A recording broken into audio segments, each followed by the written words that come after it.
High মুসলমান ইমানদাররা শোনো, আল্লাহ তাআলা বলেন গুরুত্ব ও এহতেমাম সহকারে যে ব্যক্তি 5 ওয়াক্ত নামাজ পড়বে আমি তাকে 5টা পুরস্কার দিব।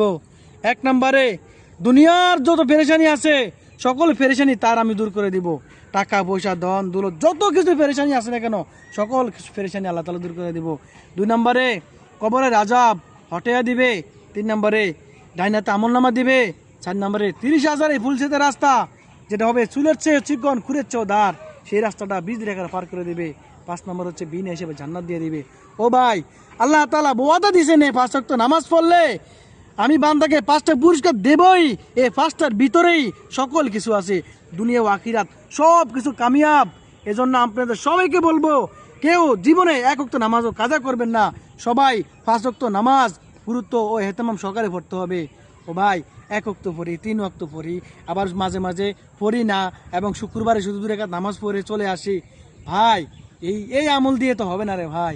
আমরা সবাই মুসলমান,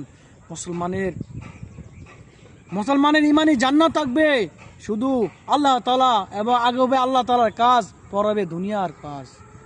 নামাজকে বলো না কাজ আছে, কাজকে বলো নামাজ আছে।